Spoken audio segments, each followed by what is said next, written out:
paling penting adalah skornya siapa yang menang. Ya siapa mencetak gol lebih banyak, siapa yang lebih sedikit kebobolan. Makanya tuntutan untuk bermain selalu ofensif, selalu menyerang gitu ya kan dengan pakai istilah total football. Dan bahkan saya lihat di media-media cetak itu istilah itu dicetak jadi headline gitu kan. Yeah. Itu saya rasa nggak perlu gitu. Nggak perlu. Kenapa? Yang kita harapkan adalah timnas kita kan menang. Lagi kita punya squad kayak gimana, kualitasnya kayak gimana, dimaksimalkan, gimana caranya squad ini bisa menang gitu. Kalau memang ternyata kita secara penyerangan tidak sedahsyat itu, kita masih belum balance, ya nggak ada salahnya kita bermain lebih defensif dan lebih pragmatis. Gitu. Apakah bisa dibilang kemarin pada saat lawan Bahrain kita defensif? Saya bilang sih nggak juga, nggak juga. Tapi kita bisa jaga balance itu, gitu. Kita bermain di kandang sendiri, kita nggak naruh tuh back terakhir kita di tengah lapangan kan enggak. Sementara kita main away di Australia, Jay Izzes itu adanya di tengah lapangan. Ya, dia salah dong penerapan. Ya, kalau lawan Australia salah, lawan Bahrain udah benar kemarin. Susah banget membuat Bung Pange ini satu segmen mengatakan salah yang di Australia kemarin gitu. Anda sepakat dengan Bung Pange? Yang di Australia kemarin salah gitu? Salah, ada kesalahan iya.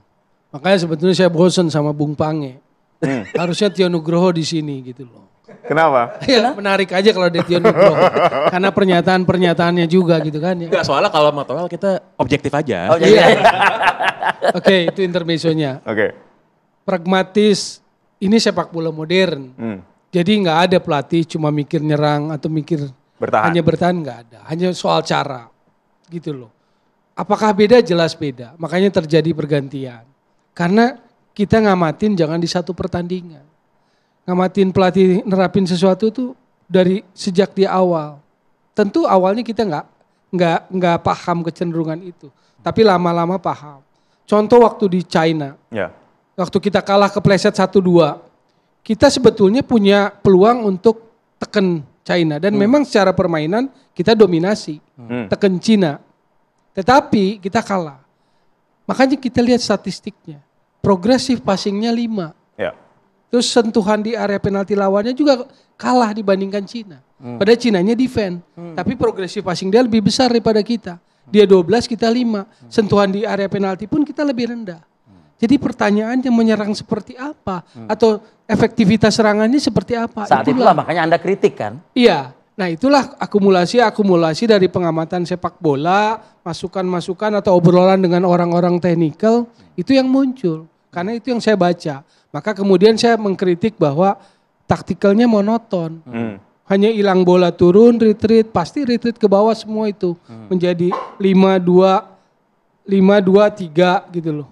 Lalu counter attack. Nah itu yang sekarang berbeda. Bahwa kemarin terjadi resiko resiko taktikal di Sydney tapi diperbaiki di GBK. Kritik juga Cuma dong. satu hal lagi yang mungkin harus diingat atau disadari sebagai faktor, kumpul tuh hari Selasa deh. Termasuk Jay Izzes kan datang Selasa malam sebelum lawan Australia. Punya waktu 2 hari, recovery 2 hari, conditioning recovery langsung tanding. Nggak ada uji coba, nggak ada apa. Yang orang tahu katanya, yang banyak orang kasih masukan, jet lag dari sana ke sini lebih berat dibanding sini ke sana katanya. Katakanlah itu faktor. Cuma saya waktu lihat kemarin lawan GBK, intensity di awalnya beda. Performanya optimal banget. Lalu kita menganggap bahwa ada kebugaran yang lain. Itu kan terjadi karena 21 udah sampai Jakarta lagi, 22, 23, 24. Ada 4 hari yang menurut saya memberikan perubahan signifikan juga dalam kebugaran. Ya, Bung Toel, dengan material permain yang kita miliki saat ini, terus apa yang dilakukan Kluivert bisa mengkombinasikan antara bertahan dan menyerang? Apakah ini memang sudah pilihan yang tepat? Pilihan yang tepat, cuma kalau kita mau lebih dalam lagi, insight menyongsong lawan China, kan yang akumulasi Martin Paz sama Marcelino. Menurut saya kalau dari kedalaman squad yang kemarin dipanggil, problem akan di posisi Marcelino. Karena nggak gampang di posisi Marcelino, siapa coba? Keberadaan Pastur yang selalu membayangi Kluivert, menurut Anda seperti apa? Nggak masalah menurut saya sih, seperti Sir Alex dengan Carlos Queiroz, Sir Alex dengan Steve McLaren, atau Pep Guardiola dengan Juan Malilo yang juga sebetulnya mentornya. Cuman persepsi publik kan berbeda seperti yang Anda katakan Bung Toel. Makanya nggak usah terpengaruh. Kok ada pelatih yang mudah sekali diintervensi oleh asistennya? Seakan-akan kayak pelatih itu bukan justru tidak punya layar atau tidak punya kebijakan sendiri jadi. Melihatnya jangan sebuah intervensi. Jadi ini adalah paradigma bahwa asisten itu bukan tidak lebih pandai atau tidak bisa memberikan kontribusi. Jadi asisten itu kalau olok-olok di lapangan bola nih, jangan cuma bisa pasang kon aja asisten itu. Tapi asisten itu harus yang mampu memberikan input. Yang ngambil keputusan kan pelatih kepala tetap. Tapi kalau 2 kali 45 input terus? Ya enggak masalah juga. Inputnya benar misalnya. Kan kalau salah juga yang bertanggung jawab tetap akan pelatih head coach. Kan sebetulnya yang akan bertanggung jawab tuh head coach. Tapi kalau menurut Anda kan pelatih kita Alex Pastur. Enggak masalah juga. Artinya tidak perlu Kluivert. Apa? Tidak perlu Kluivert. Ya mungkin pertimbangan PSSI saya nggak ngerti ya. Iya, Kenapa Kluivert? Coba kalau nama besar mungkin jelas, diskusi malam ini menjadi pertimbangan mungkin ya. Iya. Cuma sepertinya kan buat saya sih sebetulnya contoh, saya mengamati Sinteyong sejak 2020 lah. 2022 mulai itu. Dari Juni, Juli, September saya mulai. Kehenti karena waktu tragedi Kanjuruhan aja. Ini kan baru 2 gitu. Kalau saya mengkritisi baru 2, saya unfair sebagai pengamat bola. Gitu loh, karena belum apa-apa.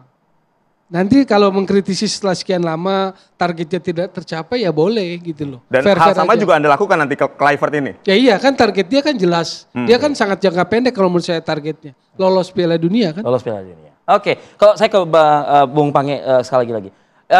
Pemain naturalisasi yang kita lihat ya, yang dipertontonkan dan kita lihat di Australia begitu, dibandingkan dengan di GBK kemarin. Ya. Tapi ada semacam juga tambahan-tambahan pemain-pemain lokal yang juga dimainkan di GBK kemarin. Anda melihat performa naturalisasi dengan lokal seperti apa, Bung Pange? Gini, kalau pemain-pemain kita yang berasal dari Liga 1 yang bermain kemarin lawan Bahrain, saya sih ngasih bintang 5 dari 5 itu. Itu gila luar biasa bintang banget. Bintang 5 dari 5 Oh iya, bintang 5 itu. Rizky Ridho, Bos. Rizky Ridho itu ya Sergio Ramos dari Jakarta menurut gue. itu gokil banget sih kalau misalnya menurut saya ya. Kita lihat Marcelino. Betul. Orang fokus sama dia gagal peluang. Kalau saya nggak lihat itu. Saya lihat selama full dia main, ya performa dia sebagai gelandang serang yang kreatif di lini depan itu sangat membantu. Memberikan passing akurat tentunya. Betul. Dan dibandingkan dengan pemain lain yang ada di lapangan, mungkin saya bisa bilang paling kreatif di sana ya Marcelino sebenarnya. Ricky Kambuaya begitu dimasukin, Bos. Wis, gokil banget. Ya, ngobrak-ngabrik sana sini dan satu crossing sangat cantik pakai kaki luar yang harusnya bisa gol. Kalau gol saya rasa kita akan nge-replay itu terus itu. Crossing Ricky Kambuaya. Jadi kalau kita mau lihat kualitas pemain, saya nggak bilang pemain lokal kita karena semua pemain Indonesia ya. Pemain yang bermain di Liga 1, itu kualitasnya menurut saya sudah sangat kompetitif dan layak untuk terus menjadi starter di timnas Indonesia. Bung Toel? Tepat sekali, Rizky Ridho, Marcelino luar biasa. Jadi 2 yang menjadi perwakilan dari lokal produk kita itu membanggakan. Rizky Ridho outstanding lah. Interceptionnya lihat dia. Berapa kali banyak interception termasuk save waktu dia heading di depan gawang. Interception, kalau pemain belakang bisa banyak melakukan intersepsi, artinya apa yang bagus? Reading the game-nya yang bagus. Berarti visi permainan yang bagus. Jadi acung 2 jempol buat Rizky Ridho, tetap humble. Marcelino ini punya kreativitasnya bagus. Kepercayaan diri bagus. Jadi saya pikir 2 itu mewakili kebanggaan. Banyak dilanjutkan ya. Ayo.